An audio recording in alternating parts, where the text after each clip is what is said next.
announcement guys, another house, another day. So natagaron sa Nabuna Court. So located at Lumbia, Cagayan de Oro City. So kini siya nga house is two-story house. So 3 bedroom and 2 toilet and bath. So ito na to ang house. So dito mag-start sa kilid. So ang front ani na siya ay carport. So maka-park diri ang pick-up type SUV o sedan, no? So taas pa kayo siya og parkinganan. So diri nga side, so mo ni siya ang atong gitawag nga lanay. So pwede ta makalusot diri entrance, no? So mo ni atong lanay. So diri sa likod, so mo ni ang ato ang service area. So kini ang likod, pwede na to ni siya tambunan. So pwede na to siya i-close, no? Butangan og roof sa taas. So natay switch para sa tuang manglabata, washing machine, no? So na siya faucet. So napod siya exit dire, no? So bali duha siya nasa kilid ug napod dire sa likod.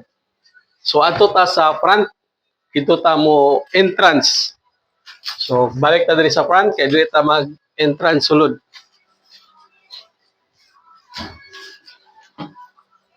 So mao ni siya ang atong entrance, no? Upon entering the house, so mao ni siya ang ato ang kuan.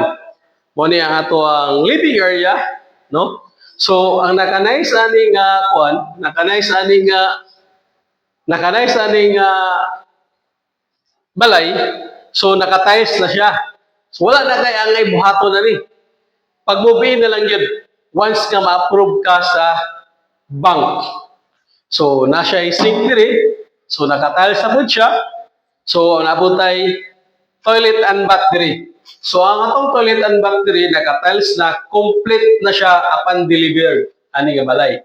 So makita nimo ang iyahang tiles hantod sa kisami, no? So makita nimo, so nice kayo siya. So ang kuha na ni is ano gini siya, wala yung kayo na ni. So imong ibutang ani ang kabinet na lang. So ato na to diri sa second floor. So diri sa second floor, na siya tulo ka bedroom. So una ta diri sa first nga bedroom. So mo ni atong first nga bedroom diri. So ato ta sa second bedroom. So mo ni atong second bedroom. So kaning second bedroom mo ni ato ang master bedroom, no? So luag siya. So nana siya nag-abang na para sa imong aircon diri. So ato ta sa ikatulo nga bedroom. So mo ni atong ikatulo nga bedroom, no? So perfect gini siya kung imong anak duha or tulo, no? So mo ni siya ang third bedroom, dayon napot ay toilet and bath diri. So mo ni atong toilet and bath. So naka-tiles na gyapon siya. Napod siya ready para sa imuhang heater, no? Kung gusto kag hot and cold shower, pwede nimo siya butangan. Kuha na siya, ready na siya. So ang equity ani karon natay sa kuan is 60,000 ang equity. Nga total equity 60,000. So 4 months to pay ang atuang kuan equity. So reservation is 50,000 ang atong reservation. So kung nagustuhan nimo ni siya nga house, please comment down below or call para dali na ta magka-communicate. So don't forget to like, share, and follow para updated ka sa mga vlog ko.